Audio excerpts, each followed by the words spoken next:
Bonjour à tous et bienvenue sur Crypto Signal. Aujourd'hui, on va parler des potentiels scénarios qui peuvent se passer sortis de week-end, puisque là on est dimanche. Je pense qu'on va faire un gros point sur la liquidité au weekly et puis je pense que voilà, ça va être l'objet de cette vidéo. Allez, intro.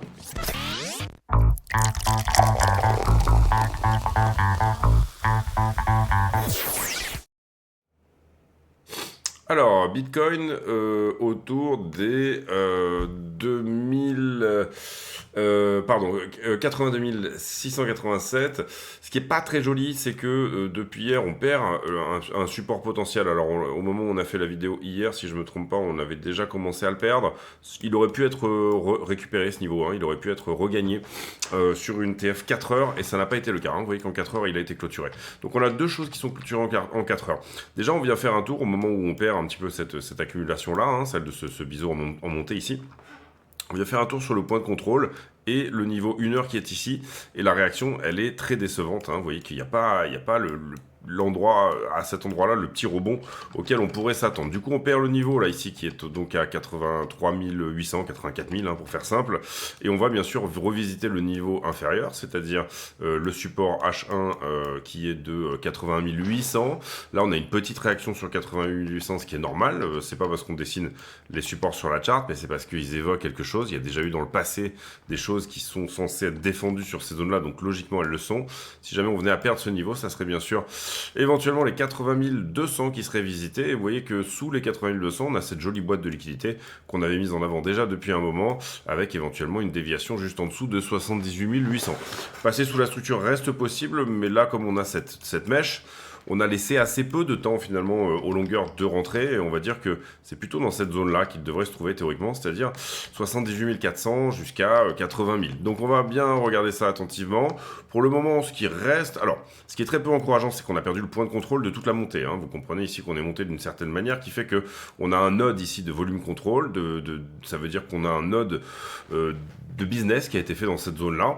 On aurait pu s'attendre à ce que les longueurs ici se manifestent et montrent que très certainement ils ne vont pas capituler là-dessus. Et on l'a montré hier aussi dans la vidéo également. Ici, beaucoup de liquidités, certes, mais beaucoup ont vendu sur la zone des 87. C'est-à-dire que, comme on l'a fait nous un petit peu hein, sur ce rebond ici qui semblait assez correctif, finalement il s'avère que les short-term holders, pour beaucoup, ont pris des profits. Donc cette zone-là est moins intéressante désormais que par le passé. Par contre, les zones qui étaient intéressantes également, du coup, seront moins défendues. Hein. C'est à double tranchant l'histoire. C'est-à-dire que, bien sûr, si on a plus de monde ici dans ces zones-là, tout dépend de la prochaine zone d'intérêt. Voilà, en somme, il se pourrait que ça soit désormais sous la structure que Bitcoin commence à réintéresser les short-term holders à nouveau, c'est-à-dire le prix bouge pour beaucoup en fonction des short-term holders. Pourquoi? Parce que c'est eux qui ont leur Bitcoin sur les exchanges. La plupart des long-term holders, ils ont leur Bitcoin, on va dire, au frigo. Et du coup, c'est pas eux qui font le prix du tout en ce moment. C'est eux qui font qu'il n'y a plus, à un moment donné, de vendeurs du tout. Et ça, c'est une bonne chose. C'est-à-dire, quand il n'y en a plus, c'est une bonne chose, effectivement. Mais globalement, en tout cas, pour le moment, c'est pas du tout eux qui font le prix. C'est plutôt les gens qui détiennent du BTC pour le trader, à savoir 3-4 mois, 5-6 mois. Et on a vu ici qu'il y a eu quand même une baisse des volumes depuis l'investiture de Trump, puisque d'une certaine manière, le Trump pump a été consommé, et que c'est un peu normal qu'on ait un sell de news de la part des short-term holders sur ces niveaux-là. Donc il va nous falloir soit des choses qui soient intéressantes pour les short-term holders pour venir rentrer à nouveau sur BTC. Qu'est-ce que ça veut dire? Easing de l'inflation, voilà, toutes les news qui pourraient être dans ce sens-là. Soit éventuellement des news qui sont endogènes à la crypto, c'est-à-dire typiquement une réserve nationale stratégique, zéro taxe sur les plus-values crypto aux États-Unis. Voilà, ce genre de news peut effectivement être plutôt providentiel pour le prix actuellement. Ici, on peut enlever ça. On peut enlever ça aussi puisque ça a été perdu également. On peut enlever également ceci puisque ça a été perdu. Et vous voyez que pour le moment, on est sur le 1 heure qui est ici assez logique finalement. Est-ce que ce que j'ai sous les yeux là, ici, c'était un support? Je parle du daily qui est là. Oui, mais oui, on pourrait même le mettre un peu plus bas. plutôt ici, hein, vous voyez qu'on a jamais clôturé sous ce niveau-là. On tient sous ce niveau depuis désormais, même le mettre ici en fait. Là, vous voyez que c'est plus ou moins un support daily. Pourquoi? Parce que la seule bougie qu'on a clôturée sous ces zones-là, c'était celle-ci, en fait, hein, depuis le 9 mars. Bon, il n'est pas très beau. Moi, je trouve que c'est la montée ici, elle annule. Moi, j'aime bien quand c'est soit à plat, comme ça fait plein de niveaux.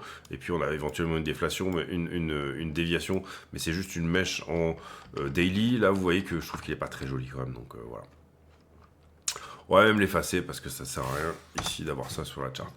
Et globalement, voilà un petit peu l'idée. Ici, pour le moment, la seule chose éventuellement très légèrement encourageante qu'on pourrait voir sur cette charte, bah, c'est que le momentum à la baisse s'est très légèrement calmé, au sens où, vous le voyez, on distribuait comme ça, ensuite on a accéléré comme ceci, et derrière on a calmé un peu l'accélération comme ceci, d'accord, plutôt que d'avoir donc une parabole, hein, un truc qui descend à pic. On a calmé un petit peu l'idée ici, et là on vient de casser la deuxième, ce qui sous-entend potentiellement un retour autour des 85 600, hein, technique des points pivots. J'ai cette distribution qui est en train de se coucher, donc potentiellement je peux tout simplement aller à son point pivot, sans considérer qu'on va la transformer en accumulation, simplement dire je vais la mettre à plat. Pourquoi pas à ce stade, je trouve en tout cas qu'il va falloir une accélération pour le coup dans la petite structure. C'est quelque chose que je vous dis assez souvent. Si jamais ça garde une gueule de bear flag, on va se le dire comme ça, hein, tout simplement. Voilà, ici, si jamais ce truc-là, ici, en 15 minutes, garde ce caractère un peu bear flag, c'est-à-dire très paralléloïde, d'accord, et ben à ce moment-là, bon, on a assez peu de chances, je dirais, de venir revisiter, on va dire ici, un niveau qui soit à peu près dans ces eaux-là, hein, globalement, c'est ça qu'on rechercherait sur cette technique-là des points pivots, c'est-à-dire un rebond quand même, hein, à 85 400. On va regarder s'il y a de la liquidité sur ces zones-là, etc. Est-ce que on ferait un canal comme ça, on va dire ultra long, auquel cas, pour le coup, la temporalité, ce sera plutôt le 1er avril, donc après-demain, pour tout doucement se remonter et venir chercher peut-être des shorters sur cette zone-là, 84 400, puis celle-ci. Avec peut-être une inversion de polarité très légèrement au-dessus. Hein. Vous voyez ici qu'il y a une zone qui auparavant était plus ou moins une forme de support sur du 15 minutes et du H1. Ouais, je trouve que c'est pas non plus incroyablement... voilà. La seule chose éventuelle qui peut nous dire qu'on y va, effectivement, en tout cas je trouve, hein, c'est mon avis, c'est une accélération là aussi. C'est-à-dire que à un moment donné, on construise quelque chose de plus pentu pour éventuellement aller faire une vraie baie. Comprenez bien que c'est ce qu'on a dit également sur la vidéo de hier. À ce stade-là, on a quand même des livrets très forts. Ce qu'on attend, c'est plus ou moins une baie, hein, d'accord. En général, sur une baie, vous revenez entre 0,38 et 0,682. Après, bon, voilà, moi je suis pas un gros fan des Fibonacci, mais globalement, ça fait une zone tellement énorme que, voilà, vous avez un rebond, en gros, une B. Hein. Si ça c'est une A, il y aurait peut-être une B, puis une C. En général, on vient sortir les shorters qui sont un petit peu en retard. On va voir s'il y en a, encore une fois, dans la liquidité. Le fait que ça se calme au niveau momentum nous annonce quand même peut-être quelque chose autour des 85 400. Donc on va vérifier si ça aurait du sens de le faire.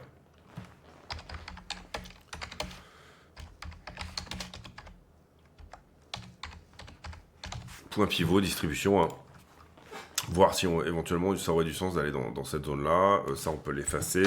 Et globalement, après, on reste sur ce scénario quand même privilégié, hein, puisque c'est ce que nous dit la structure pour le moment. Et bien que on va reproduire ce qui s'est passé au départ, c'est-à-dire cette impulsion-là en haut de correction. Voilà, un petit truc dans ce genre-là. Voilà, 78 300. Je trouve ça... Pareil, c'est une zone qui a du sens d'aller. Je trouve que ça, on peut y aller tout de suite et j'ai aucun problème avec ça, c'est-à-dire faire encore un peu flaguer, tu vois, et aller chercher tout de suite la liquidité qui est là. Sachant qu'une partie a disparu, encore une fois, hein, c'est ce que j'expliquais tout à l'heure. Sachant que quand même le niveau le plus intéressant, je trouve, est à 80 000, mais il faut qu'on dévie dessous pour qu'il soit vraiment intéressant. Et pour le coup, on a un autre niveau autour des 78 800 qui est intéressant également. Donc 80 000 avec déviation à 78,8, je trouve que ça aurait vachement de cohérence avec la structure. Donc, pour résumer, ça c'est littéralement perdu. Dans son UT, en tout cas, il n'y a absolument rien qui peut nous dire que ça va tenir. Ici, on va dire la zone des 84 plutôt, hein, le point de contrôle a eu très peu de force et il a désormais cassé. On est sur le point inférieur, généralement sur ce type de structure, c'est-à-dire un biseau en montée, on vient plutôt chercher soit le bas, soit la vague 2. D'accord. Donc on s'attend quand même peut-être plutôt à ce que ça vienne autour des 81 et pourquoi pas sous 76 hein, finalement dans ce type de structure. Pour le moment en tout cas c'est ce qu'on va regarder tout particulièrement et on voit que ça reste assez correctif. D'accord. Il n'y a pas... Alors attention parce que là ça a bien délivré fort. Donc en théorie, on s'attendrait quand même à un moment donné à ce que c'est un petit peu comme un gap, hein, ça c'est un endroit où on n'a pas eu le temps de faire trop de business. Je vois en plus que là c'est un peu la même chose, d'accord. Ici pas du tout, hein, on le voit puisque c'était le point de contrôle, encore une fois 84. Et là, pas du tout non plus, hein, je trouve qu'il y a pas mal de volume sur toutes ces zones-là. Mais un petit peu là, vous voyez qu'à chaque fois là ici on a tendance à y aller fort et que ça a créé un petit trou dans cette valeur-là. C'est dommage parce que on avait repris 84, ça c'était pas dégueulasse. Toute cette zone un peu que je qualifiais aussi de zone un peu pivot là ici avait été récupérée. On a eu l'accélération derrière, elle avait bien tenu. Ici cette structure qui avait l'air finalement assez corrective mais n'a pas à casser par le bas parce qu'au moment où on perd la traîne là, et vous voyez c'est ce qu'on avait beaucoup évoqué, hein, on a cette accélération puisqu'il faut venir chercher derrière toutes les longueurs de cette structure. Voilà pour BTC, on va regarder Ether qui n'est pas en reste au niveau on va dire, comment dire, on va essayer de rester poli, qui n'est pas en reste au niveau correction, hein, on va dire ça comme ça. Avec bien sûr la perte du potentiel support ici qui pareil a été total, qui a été retesté, qui a été très rapide. Le support n'a pas proposé vraiment grand chose hein, dans son UT, en tout cas pas du tout. Donc ça c'est perdu, ça c'est également bien sûr perdu. Derrière si je vais chercher dans le passé, pour moi c'est un peu plus bas hein, que ça se passe. C'est-à-dire si j'essaye de trouver dans le passé quelque chose qui pourrait tenir sur Ether, c'est plutôt 0,21 que les 0,22 actuels. Globalement, et dans leur UT, Daily, ça se passe plus bas aussi. Daily, ça se passe quelque part par là. Ça, c'est propre hein, aussi, hein, les 0,020. Où du coup, on a des belles touchettes hein, quand même, je trouve. En tout cas, c'est mon avis. Ici, qu'on va libeller en daily aussi. Donc, pas mal de chances d'y aller en ce qui concerne BTC. Et puis ici, vous voyez les deux petites touchettes. C'est un support qui a de la cohérence. Et encore en dessous, 0,017 qui est le support, je trouve, le plus du coup maintenant cohérent. Maintenant qu'on est là, hein, bien sûr, c'est pas ici, comment dire, pas une science exacte, mais maintenant qu'on est là, ici ça s'est perdu, bien sûr, et ça délivre très fort. Ether contre Bitcoin délivre à un rythme qui est tout bonnement. C'est pas qu'il n'est pas logique. C'est pas qu'il est pas... Enfin, c'est que c'est frénétique, voilà. C'est assez... Enfin, ça reste cohérent, puisque vous voyez que on peut pas utiliser le terme de incohérent, parce que, en fait, la trend est hyper propre, etc. hein. C'est juste que, au bout d'un moment, c'est tellement pentu que c'est à se demander vraiment où est-ce que ça va s'arrêter. Alors, Ether adore faire ça, il n'y a aucun problème avec ça. Mais c'est extrêmement pentu. Derrière, quand je regarde Ether, on a cette potentialité de bear flag, hein, du coup, cette espèce de canal haussier ici en montée qui a été perdu désormais sur les 3 derniers jours. Donc si on réitère un peu ce qu'on avait fait sur cette vague-là, je rappelle que c'est plutôt la zone des 1004. On n'avait pas recalculé très exactement, mais je pense que c'est quelque chose comme ça, hein, 1005. On prend ça, on le reporte en haut de la correction. Ouais, 1427. Si jamais on va vraiment au point de cassure ici, c'est un peu plus bas. J'aurais tendance quand même à le mettre plutôt par ici. Donc 1454, d'accord, en target pour cette figure. Qu'est-ce qui peut sauver Ether à ce stade? C'est un W, hein, on est bien d'accord là-dessus. Si on revient, vous voyez que la structure ici, elle a rejeté à 2080. Si on vient les rechercher et prendre par exemple 2170, qui pour moi est une zone vraiment qui peut rejeter également, et à ce moment-là, tout ira bien pour Ethereum. Si jamais on ne fait pas ça, c'est que tout va mal. Sur Ether, je trouve, hein, c'est mon avis, après, voilà, je trouve qu'il manque la capitulation. Euh, Ici, ça avait vraiment une gueule de capitulation, cette énorme mèche là, c'est-à-dire vraiment on traverse le carnet d'ordre très fort et on se reprend plutôt bien. Hein. Vous comprenez ici qu'il a fait quasiment plus 30 dans la journée, hein, Ether. Enfin, il a fait moins 30, plus 30 dans la même journée. Euh, donc ça ressemblait fortement à une capitulation. Derrière, vous voyez que ça se remet pas. Ça continuait à capituler. Dès qu'on a des mouvements un peu impulsifs à la hausse, ils sont ravalés systématiquement. Bref, c'est extrêmement, extrêmement vendeur. Donc, quelle est la zone qui va intéresser beaucoup de monde sur Ethereum, entre guillemets, plus bas? Bah, soit on est dedans, c'est-à-dire qu'il nous donne un range de réaccumulation, mais vu comment dire, la force avec laquelle. Alors, on est sur un autre de volume profile, hein, je vous le dis, sur Ethereum, on est quand même sur un endroit où, entre 2000 et 1005, il y a eu du monde hein, déjà qui est rentré. Pourquoi? Parce que il est resté un moment bloqué dans cette zone, pendant déjà un bon moment, d'accord? Maintenant, quand on voit la vitesse à laquelle on se rend dans cette zone, et les accélérations à chaque fois de la distribution et du momentum, bah déjà ça nous dit aussi quand même que si à un moment donné il se reprend, euh, bah ça devrait plutôt bien se passer pour lui, parce qu'il a vraiment extrêmement corrigé, il a du retard, hein, vous comprenez, derrière BTC. Ça nous dit également que, a priori, c'est râpé pour une flat ici, ou en tout cas, il va falloir pour ça déjà qu'il s'affranchisse de 2002 très vite, d'accord. Si on commence ici à faire un genre de range, etc., c'est pas vraiment le départ qu'on attendrait d'une impulsion supplémentaire, d'accord. Enfin, en tout cas, c'est mon avis, mais voilà, c'est pas vraiment ce qu'on attendrait pour le départ d'une impulsion supplémentaire, encore une fois. Derrière, il peut tenir une flat, il peut en faire une. Euh, mais bon, à ce stade, sauf le volume profile, on n'a pas grand chose qui nous dit qu'il va rebondir là, d'accord. Euh, Voilà, en gros c'est ça. C'est ça l'idée, hein, c'est qu'il y a eu beaucoup de business là-dedans. En fait, c'est comme si Bitcoin était pour le coup, lui, déjà, en fait, sur sa zone des 30 000 $. Si Bitcoin était déjà revenu à 30 000 $, je pense que ça correspond à peu près à ça, vu à quel point il a sous-performé Bitcoin a sous-performé Ether. Je pense qu'on est là-dessus sur typiquement, voilà, on est au contact du range de quand, vous le voyez, les prix sont à gauche ici hein, sur BTC, quand BTC était à 31 000 $. D'accord. Donc Ethereum est en train de retester ces 31 000 $ pour Bitcoin, sous-entendu. Ethereum est en train de retester sa structure, littéralement. Il l'a déjà retesté ici, hein, une fois, hein, quand il perd 2163 ici, il y a quand même un caractère dans la structure qui est perdue. Cela dit, bon, bah, c'est ce que je dis assez souvent, hein, malheureusement, on ne peut pas avoir des structures toujours parfaites. Vous voyez ici, par exemple, quand on perd l'accumulation verte, là, ben, on sait qu'on rentre dans une correction d'une time frame, finalement, plus...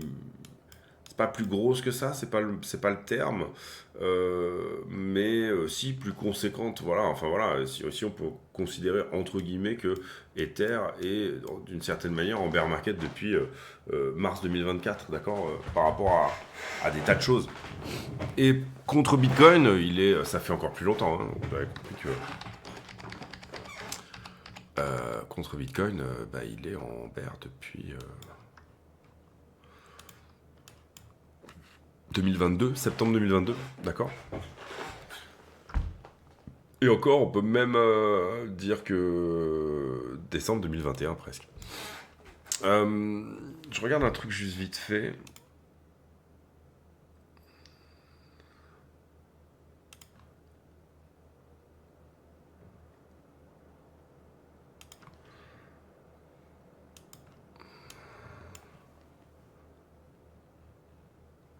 Ah, il a complètement enfoncé.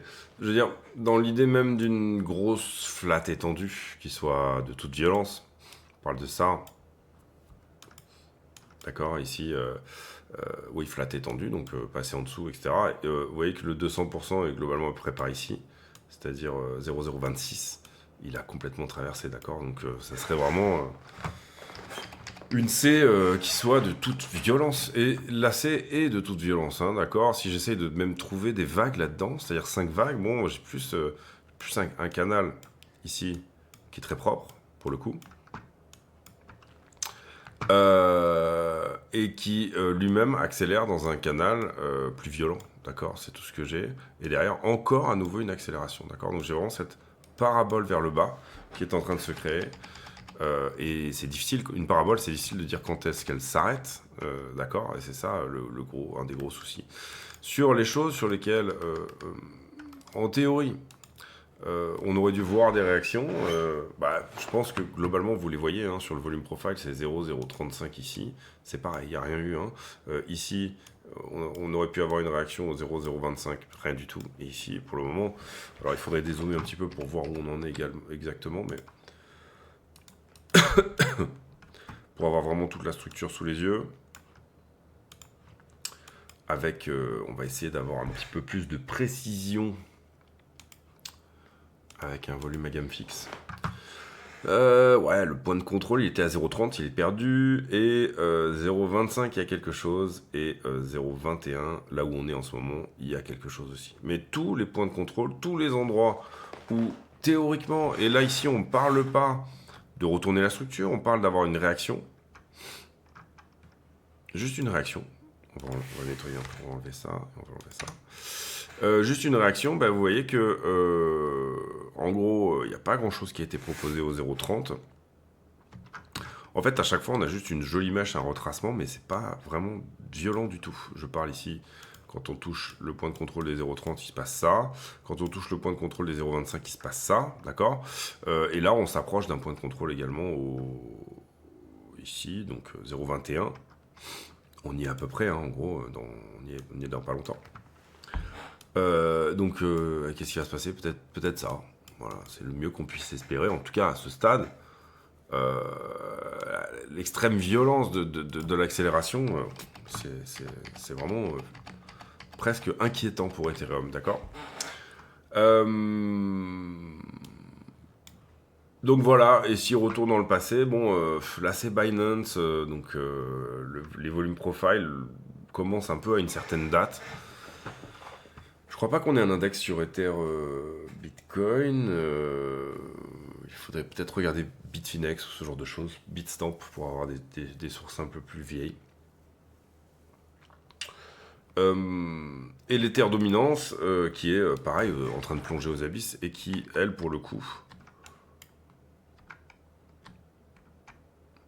8,20, ouais, pas loin d'un support potentiel, mais franchement, est-ce qu'on peut appeler ça un support? Je suis vraiment pas sûr. 7,50 et quelques. En daily, hein. En weekly, pardon.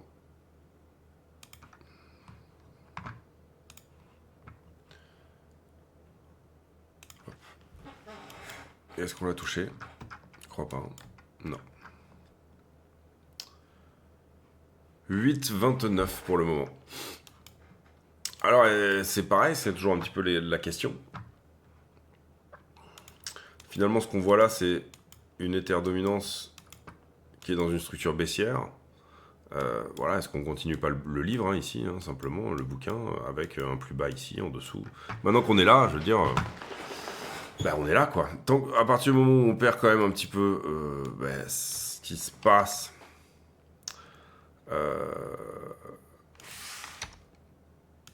sur le court terme, c'est-à-dire cette accu-là, à partir du moment où on la perd un petit peu, et là c'est pareil, on voit aussi bien l'accélération, assez violente. Bref, pas grand chose de plus à dire du côté d'Ethereum, sauf à dire que c'est pas très joli. S'il y a rebond, et même pour un B, ça peut être violent, mais difficile. C'est un petit peu ici comme cette idée d'attraper un couteau qui tombe, hein. On est dans une parabole, c'est compliqué d'attraper une parabole comme ça en cours de route et pile au moment où elle va se retourner. C'est quelque chose de très complexe et à l'inverse, c'est ce qu'on dit souvent, n'achetez jamais quand c'est parabolique comme ça, parce que c'est compliqué de trouver le bon endroit pareil où rentrer. Le bon endroit, il est quand les choses se déplacent latéralement et qu'elles ont entre guillemets déjà un bon fondament. Altcoin, dominance qu'est-ce qu'on peut dire? On est un peu trop dézoomé là. Hop.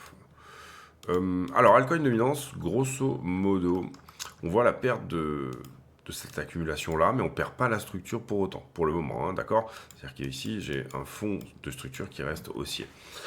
À quel moment je peux me dire éventuellement que la structure va effectivement continuer vers le haut? Déjà, quand je ne perds pas ça, bien sûr, c'est-à-dire 0,20. Mais aussi, éventuellement, quand je dessine une figure de retournement. Et ici, on a cette jolie potentielle épaule tête-épaule. Et pour le moment, on parle d'épaule tête-épaule alors qu'on est à peine en bas de l'épaule droite. Il serait plus judicieux d'en parler si on était de retour sur la résistance des 0,225. Bon, voilà, je vous en parle parce que c'est la seule structure de retournement qu'on pourrait voir sur l'alcool dominance, hein, en soi. Pour aller chercher ici, je vous ai mis du coup la target aussi également, un plus haut autour des 24 pour le moment. Et à minima, après, derrière, on respecte l'idée que la tendance de fond est baissière, sauf petit changement ici, mais tant qu'on ne prend pas ce point-là, il n'y a pas de changement réellement. C'est un changement sur l'UT inférieur. Donc voilà, c'est pareil, il faut tenir les endroits actuels, il faut venir casser 22,5 et pour ça il faut un peu de la news, il faut un petit peu un bon CPI, un bon truc, un bon chiffre du chômage, ce genre de choses. Je dirais pas que le top est trouvé. Sur aucun de ces assets, je ne pense que le top est trouvé. Par contre, il faut comprendre que quand je vous dis le top n'est pas trouvé, ça veut dire que sur Ether, le top il est à 900 et quelques dollars, je crois, et sur Bitcoin il est à 15K. D'accord? Donc, ce que je veux dire, c'est quand je dis je pense pas qu'on est en fin de cycle, ça c'est bien sûr, c'est l'endroit ultime où la structure continue, ça continue, enfin reste enfin se retourne littéralement, hein, sur le très très long terme. La news, j'ai pas retweeté grand chose. N'hésitez pas à venir nous rejoindre sur le Twitter si le cœur vous en dit. N'hésitez pas à mettre un like également, etc. sur la vidéo. Si vous aimez le contenu, allez voir dans les liens de la description de la vidéo. Vous avez tous les liens d'affiliation qui peuvent vous permettre d'aider la chaîne. Et je rappelle que la chaîne reverse tous ses bénéfices à Mécénat Chirurgie Cardiaque. On en parlait un petit peu tout à l'heure, c'est-à-dire en ce moment les STH, donc les traders, et puis les STH qui ont assez peu d'intérêt, hein, finalement sur BTC. Les plus gros paiements de la part de FTX qui pourraient intervenir le 30 mai. Pour ceux qui avaient un peu de thunes sur FTX, j'espère que vous avez fait tous vos trucs. Je crois que le dernier truc en date, c'était de remplir une espèce de feuille d'impôt qui vous disait, pardon, excusez-moi, je fais un petit somme en même temps, mais qui disait, en gros, voilà, moi je suis résident de tel ou tel pays, etc., etc.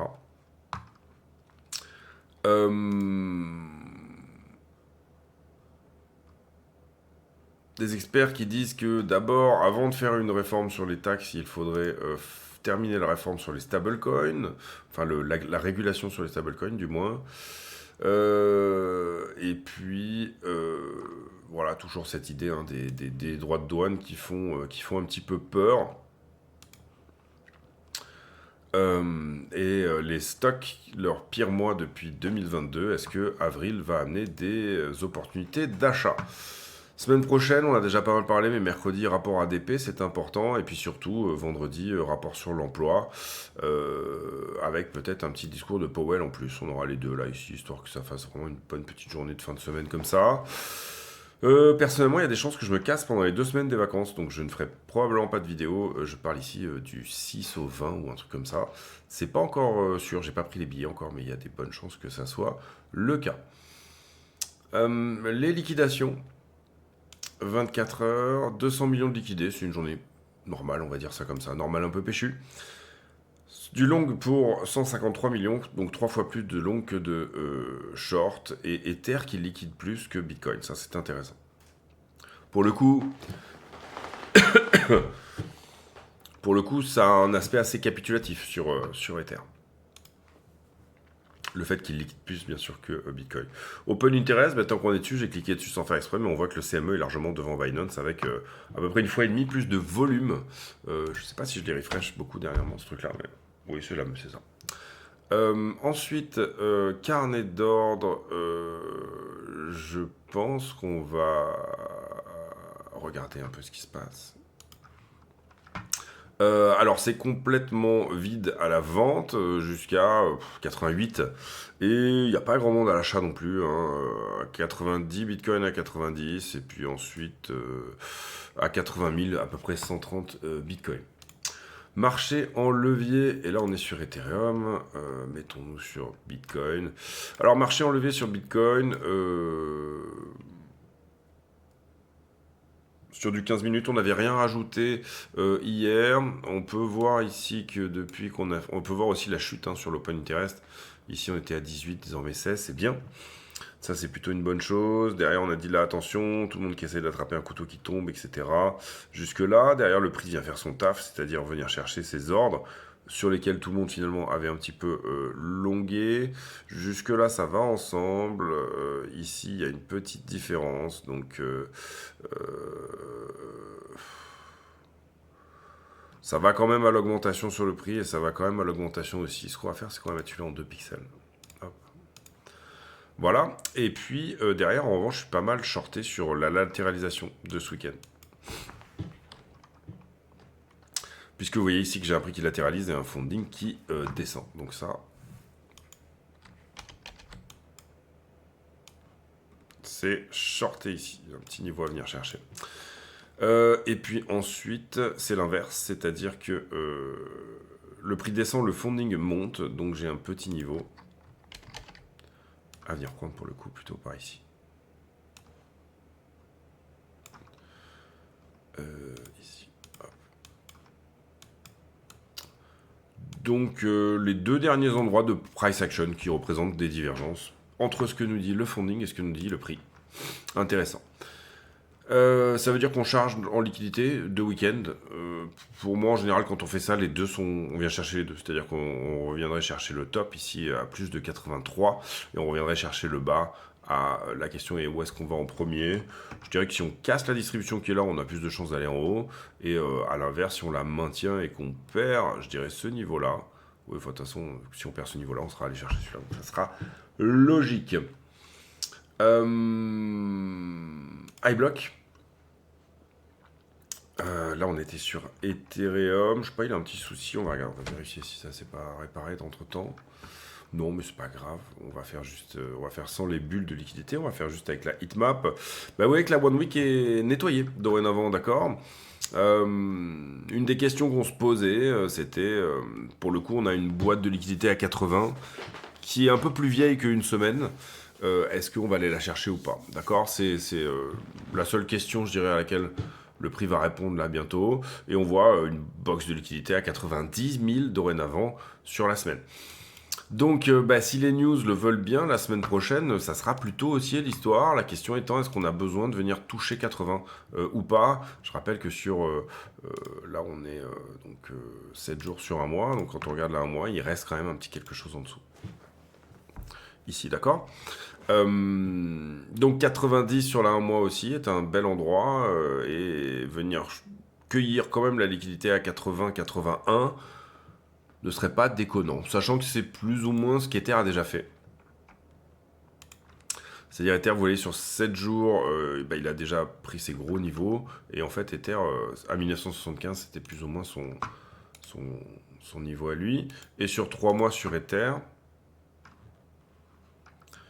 même idée un peu, on a déjà fait pareil la grosse prise de liquidité des 3 mois, d'accord. Bon, après ça veut pas dire que Ether va à 3005, donc vous voyez ici il y a 3 clusters, hein, 2005, 3000, 3005 sur Ethereum, c'est pas la peine d'être Einstein pour le voir. Maintenant, on a quand même une bonne partie de ces gens-là qui ont pris des profits bien sûr, puisque sur Ether, si je jette un œil sur le funding, on est négatif, mais c'est très léger. On est encore en zone neutre, d'accord. Donc globalement, si je vous montre Ethereum en 2 ans, hein, sur tous les trades de position ceux qu'on peut aller voir en tout cas, vous avez grosso modo autant de monde ici que de monde là, d'accord. Donc voilà, pour le coup, quand on a une charte comme ça sous les yeux, on se rend compte que déjà c'est assez peu cher d'aller faire plus de pognon vers le bas pour le coup, parce que le sentiment est très baissier. Donc ici, il faut bien comprendre que 1491, dorénavant, pourquoi pas, hein, si on n'a pas tenu comment dire, ici, il y avait des belles chances de tenir 2000 parce qu'on prenait quand même une bonne partie de la liquidité. Encore une fois, même dans ces zones-là, le funding était globalement assez neutre. Et là, le sentiment est très vendeur. Ici, il y a un rejet aussi par la zone des 2006 qui était très shorteuse. Il y a un très beau rejet derrière, donc par le point de contrôle, hein, finalement, de un peu toute cette conso-là. Et derrière, ici, ça flag, ça vient prendre tout ce qu'il y a dans le flag.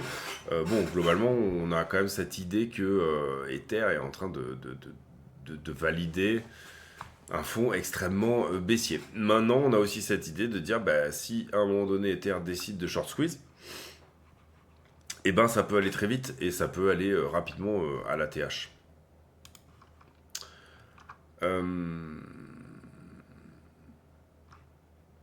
Voilà, on va faire la conclusion de cette vidéo.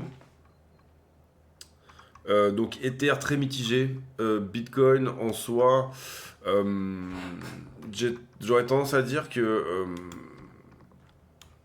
c'est un peu compliqué en week-end d'avoir un scénario privilégié, hein. Là on va en faire un pour en faire un, d'une certaine manière, mais voilà, on aura un vrai directif, je dirais plutôt que la semaine prochaine avec également les news économiques qui vont avec.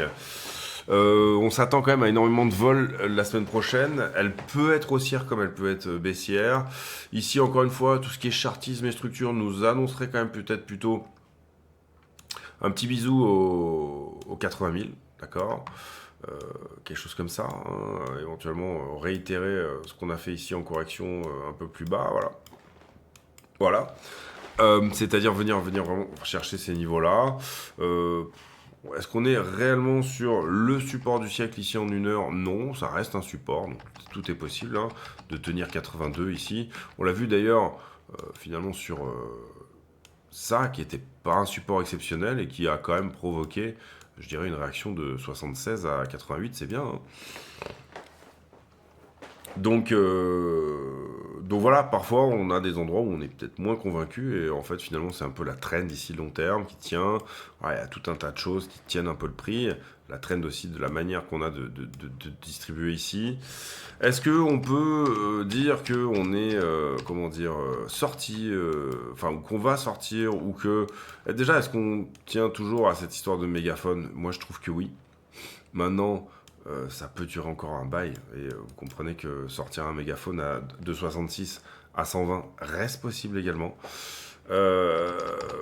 Et également, on a quand même ici, en tout cas, je trouve une accumulation de liquidités. Vous m'auriez dit, en gros, on aurait fait ça, d'accord, quelque chose comme ça, sans faire tous les petits rebonds qu'on a eu et créer toutes les zones de liquidité qu'on a eu, qui certes ont pris des profits, il n'y a pas de problème avec ça, mais voilà. Mais je trouve que cette structure-là, elle serait vraiment belle pour maturer et casser. Une des grandes questions qu'on s'est posées depuis qu'on a identifié cette figure, depuis qu'on a identifié toutes ces choses-là, etc., c'était est-ce que la 5, elle va aller toucher en bas? C'est-à-dire, si on a une 5, hein, 1, 2, 3, 4, 5, d'accord? Est-ce qu'elle va aller toucher en bas? Est-ce qu'elle est déjà faite? Je pense de plus en plus que...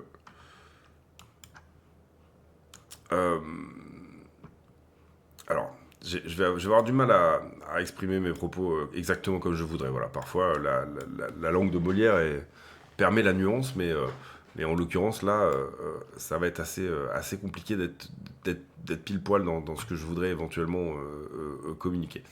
Ici, vous comprenez qu'on est là, il y a un goût d'inachevé, là. Il y a cette rotation partielle, ici, avec un goût d'inachevé. Ici également, vous le voyez, donc il y a cette manière qu'on a de monter qui était très corrective, et du coup, on a bien fait de l'identifier comme telle, parce que pour le coup, elle est en train de montrer un caractère impulsif à sa sortie par le bas. Donc tout ça nous emmène quand même à penser que il va y avoir quelque chose qui va être plutôt de cet ordre-là, d'accord, autour de... Encore une fois, là, je montre 63, mais globalement, je trouve que c'est la zone de 67 à 73 qui est une zone excessivement intéressante pour proposer quelque chose derrière. Maintenant...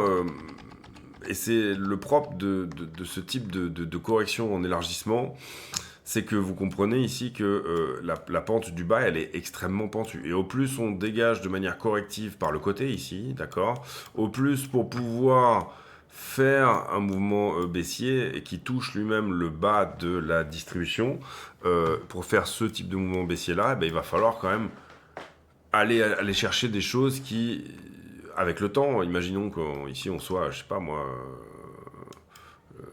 à un moment donné en juin, qui avec le temps deviennent de plus en plus impossibles, parce que vous avez une certaine pente qui est quand même relativement agressive vers le bas. Donc au plus on a un caractère correctif calme et on dégage par le côté, au plus on avance dans le temps et au plus du coup une rotation partielle est plus probable, et j'aurais quand même tendance à dire que cette rotation partielle entre 67 et 73 000 dollars est quand même ce qui reste de plus logique et cohérent au vu de la structure. Est-ce qu'il est possible que le prix court terme, c'est-à-dire ne revienne pas prendre 78 000, nous fasse ici cette rotation partielle là, par exemple, enfin, nous ait déjà fait une rotation partielle ici, pardon, n'aille pas ou va chercher par exemple la vague 2 du biseau, et là on crée effectivement la structure de retournement. Oui, c'est tout à fait possible, et c'est pour moi mon scénario numéro 2. C'est-à-dire mon scénario numéro 1, c'est 67-73 désormais en correction, avec rotation partielle dans l'élargissement et ensuite cassure. Mon deuxième scénario, c'est on perd pas complètement le bas ici. Je parle ici où on l'égale. Hein. Un truc, voilà, dans cette zone-là, à peu près également. Ça, c'est mon scénario 2. C'est boum, boum, boum. Ok, et bam. Et là, on casse, pour le coup, ici. Pour ça, il va falloir une petite news, un petit truc. Et pour le moment, on a eu ici une jolie news. Et c'était rapport au CPI, vous vous rappelez, de mars, qui était bon. Personne n'y croyait, mais on était peut-être dans les seuls à dire le CPI, il est mignon. Hein. Pour le mois de mars, il est vraiment mignon. Et on a quand même eu ce recoupement haussier derrière. On a eu les tarifs, certes, qui ont bien altéré toutes ces choses-là, mais le CPI était joli. Et en réalité, c'est ça qui a quand même permis pas mal de choses. Si jamais on se retrouve au 10 avril avec un CPI correct et que d'ici là, au 2 avril, il y a eu des nouvelles pas trop mauvaises, comment dire, en ce qui concerne les tarifs, puisqu'ils vont être mis en place dans ces zones-là, mais il y aura peut-être des choses qui vont être abandonnées, il peut y avoir des choses qui sont rajoutées, donc attention sur cette semaine, hein, au 2 avril, ça va être une date charnière, je parle bien sûr de mercredi.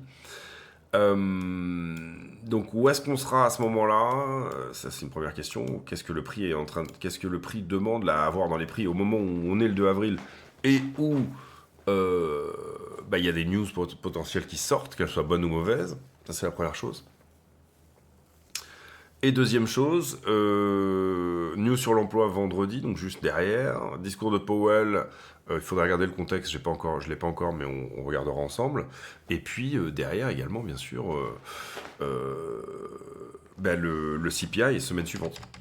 Donc on risque, là on rentre, autant on n'a pas eu énormément de choses cette semaine à se mettre sous la dent au niveau économique, mais on a eu de la vol, hein, pas de souci avec ça. Autant on est en ce moment, le prix est en train de s'ajuster pour aller au bon endroit au 2 avril, c'est-à-dire être là où on pense que il faut être, là où le marché, lui, sous-estime qu'il faut être. D'une certaine manière, on peut se demander si cette bonne nouvelle au niveau de l'inflation, elle n'est pas en train... Enfin, si on n'est pas en train de surréagir par rapport aux tarifs, au sens où on a une inflation qui est à la descente. Hein. Je rappelle qu'on est à 2,5, on est quasiment au 2%. Et le marché est peut-être ici en train de nous faire une ch'temonique, hein, on pourrait dire ça comme ça, quoi, fausse correction avant que justement les conditions soient très très bonnes. Donc voilà un peu l'idée. Ici également, bien comprendre que dans l'aspect fondamental, et vous comprenez ici on parle beaucoup de fondamental, on regarde la charte, mais on parle aussi de date et de news, hein, c'est important. Dans l'aspect fondamental, le gros pan de la question, je dirais, c'est est-ce que le prix a besoin de retourner au moment où on apprend que Trump va être président? C'est-à-dire là, d'accord? Est-ce qu'on est capable, et c'est pour le moment ce que le prix semble vouloir dire, de pas prendre de cours. Tous ceux qui pensent qu'on doit faire ça, justement, parce que ça serait logique de penser qu'on doit faire ça, hein, d'accord? La zone 67-73 avec très très belle date, hein, ici, le 5 à 70K. Alors parfois c'est simple, et parfois il ne faut pas se dire aussi que c'est excessivement compliqué. C'est-à-dire que parfois vous vous dites, non mais attends, ça serait peut-être un petit peu trop simple qu'on ait ça et que la zone d'achat est tellement évidente, c'est celle du 5 novembre, le moment où Trump est élu. Ici, il y a l'investiture, il est élu, donc on dégage jusqu'au prix de quand il était élu, et puis après on reprend comme si c'était une non-news, c'est-à-dire Trump a été élu, mais en fait, voilà, on va voir, après, on veut voir ce qu'il fait pendant son mandat, d'accord? Donc le trade, il était là, voilà, c'était, globalement, on l'a sous les yeux, quoi, le point d'entrée, il est de 70, et c'est tout. Est-ce que c'est pas un peu trop simple? Et du coup, je trouve que ça a peut-être de l'intérêt de réfléchir à juste avant, quoi. Voilà, est-ce que il n'y a pas quelque chose ici, par exemple, sur cette trend bleue qui ne sera peut-être pas revisité, d'accord? C'est-à-dire ne pas rentrer justement dans cette zone-là. Pour le moment, en tout cas, on a l'air de vouloir y aller, donc il va falloir faire avec. Il va falloir quand même assez fortement intégrer l'idée qu'on y va dans le process de pensée et de voilà. Mais en termes de trading psychologique, on se demande toujours, hein, et assez souvent, parce que parfois vous mettez votre entrée à l'endroit où c'est logique, et ça passe. Et parfois vous mettez votre entrée à un point où c'est logique et ça ne passe pas, et là vous vous dites, ah ben en fait pourquoi c'est pas passé? Mais oui, parce que, je sais pas, le marché il est justement manipulé, etc. Et assez bizarre, mais même là, un endroit, quand même cette vallée qui serait super logique, à laquelle il serait super logique d'aller, et ben en fait des fois on rebondit à un endroit où justement bah, pile poil tu te rends pas compte mais il y a quelque chose en fait. Donc voilà, c'est la question que je me pose vachement en ce moment. Et après attention parce que si on perd un peu la trend pour le coup bleu là, on a quand même des petites chances d'aller encore plus bas, d'accord, de revenir dans le territoire de toute cette correction là, je trouve en tout cas. Donc, pour le coup, c'est plutôt ça que j'aimerais bien voir. Voilà les amis, j'espère que cette vidéo vous a plu. En tout cas, on travaille beaucoup la fraîcheur de la liquidité. Ça reste un marché de liquidité, ça c'est la première chose. Ça reste un marché aussi où chaque news peut faire bouger les choses très rapidement parce que les carnets d'ordre sont assez vides. Et puis, on travaille quand même plutôt la liquidité fraîche que celle de position. C'est-à-dire que c'est un marché qui reste fébrile et dans lequel les traders de position prennent quand même des profits, comme on le fait nous. Parce qu'il y a une forme de fébrilité quand même. Donc c'est extrêmement bon ça, au sens où on n'est pas trop chargé, on n'a pas des fondings annualisés qui sont abusés du tout, puisqu'on est neutre hein, en termes de fonding, parfois vous êtes même payé pour longuer en ce moment. Donc je trouve que c'est assez difficile ici d'avoir une analyse qui soit beaucoup plus baissière que là où on est. En tout cas, voilà, c'est mon avis. Cette idée également de rentrer en bear market et d'avoir trouvé un top, je dis pourquoi pas. Il faudrait pour ça qu'une récession arrive et moi, j'ai pas l'impression que c'est le cas. Maintenant, je peux tout à fait me tromper et il n'y a aucun souci avec ça. C'est-à-dire que on a quand même des gros signaux, on a quand même des trucs qui, on va dire, viennent à marcher à peu près 3 fois sur 4 quand même, un peu moins. Quasiment 3 fois sur 4, 2,80 fois sur 4, on va dire ça comme ça, en signe de récession sur, par exemple, l'inversion de la courbe des taux, ce genre de choses. Donc voilà. Pour moi, la récession, si elle doit avoir lieu, elle sera un peu plus tard. C'est-à-dire que il va y avoir probablement une volonté de faire beaucoup mieux, ce qui n'est pas, enfin de faire mieux plus longtemps. Ce qui n'est pas rassurant, en tout cas je trouve, c'est mon avis, je ne sais pas si vous partagez mon avis, mais c'est que il y a visiblement un non-contact entre Powell et Trump, qui sont quand même les deux gars les plus importants pour que ça tienne à ce stade. Et ça serait bien qu'ils discutent un peu entre eux, parce que si Powell n'est pas au courant de ce que va faire Trump, et inversement, ça va être compliqué pour les deux de travailler ensemble. Et là, on voit Trump qui dit « j'aimerais bien que la Fed baisse les taux ». On voit Powell qui dit « j'ai pas encore vu Trump, en fait, je l'ai même pas vu dans son bureau ou quoi que ce soit ». Donc ça, c'est pas quelque chose que les marchés vont nécessairement apprécier. En tout cas, en général, le pire du pire, c'est quand vous avez une forme d'incertitude hein, sur là où va le marché. Et en l'occurrence, c'est quand même un petit peu ce que Trump cultive en ce moment. C'est-à-dire du tarif et de la politique où à n'importe quel moment peut sortir un tweet assassin qui peut faire perdre 1 trillion entier à la market cap de la bourse.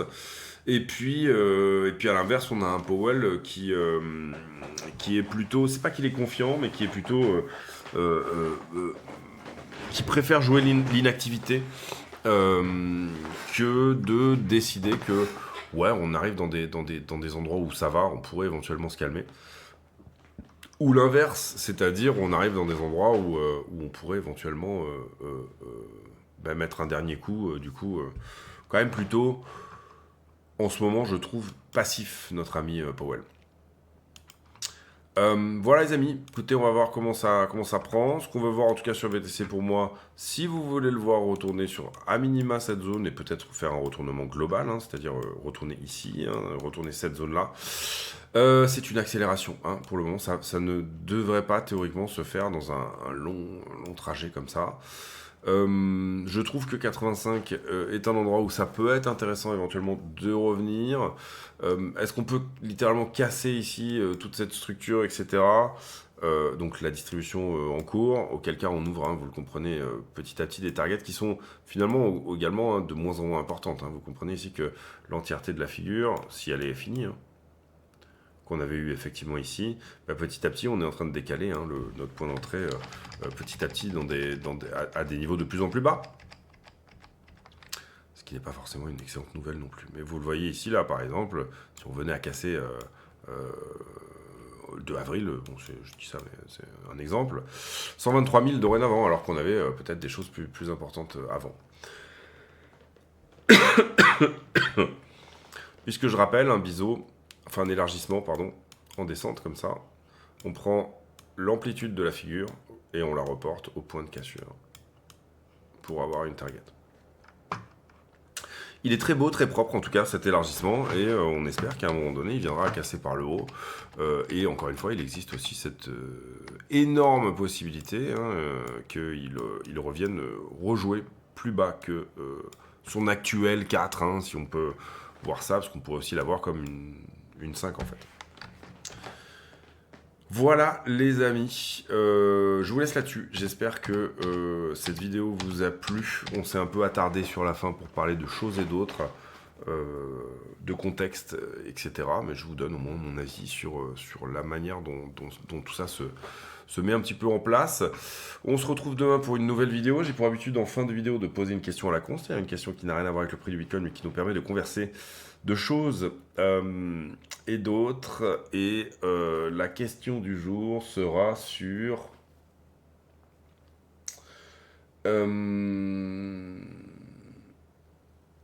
tiens plutôt Maps ou Waze. Quel est votre préféré? Je sais qu'il y a 2 camps de mesure, hein, c'est comme un peu Apple et PC, ou en tout cas peut-être qu'on pourrait dire comme ça. Enfin, vous avez des gens qui utilisent l'un, des gens qui utilisent l'autre.